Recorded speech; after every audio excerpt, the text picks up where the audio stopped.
வணக்கம். தேசம் சிறப்பு செய்திகளுக்காக நான் உங்கள் ரேவதி குணாலன்.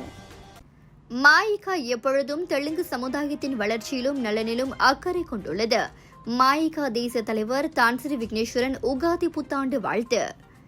மலேசிய வாழ் தெலுங்கு மக்கள் அனைவருக்கும் மாயிகா தேசிய தலைவர் தான்சிரி விக்னேஸ்வரன் உகாதி சுபகாட்சியிலும் தெலுங்கு புத்தாண்டு வாழ்த்துக்களை தெரிவித்துக் கொண்டார்.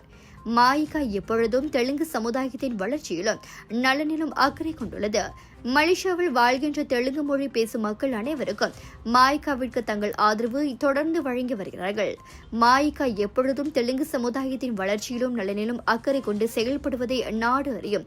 அதேபோல தெலுங்கு மக்களுக்கும் மாயிகாவின் நெடிய பயணத்தில் தொடர்ந்து ஒத்துழைப்பும் உறுதுணையும் வழங்கி வருவது தன்னை பெருமை கொள்ள செய்வதாக தான்சிரி விக்னேஸ்வரன் கூறினார். உகாதி அல்லது யுகாதி என்று அழைக்கப்படுகிற புத்தாண்டு தெலுங்கு மக்கள் கொண்டாடும் முக்கிய பண்டிகையாகும். நிகழும் 2026 ஆண்டிற்கான உகாதி மார்ச் 19 வியாழக்கிழமை கொண்டாடப்படுகிறது.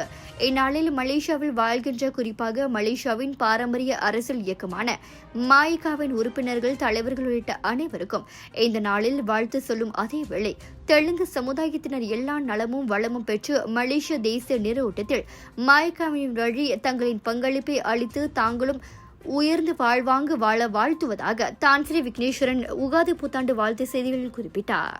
இத்துடன் இன்றைய செய்திகள் நிறைவடைகின்றன. மேலும் பல ஆன்மீக செய்திகளை தெரிந்து கொள்ள தேசம் டிவி மலேசியா யூடியூப், டிக்டாக் மற்றும் இதர சமூக வலைதளங்களை பின்தொடருங்கள்.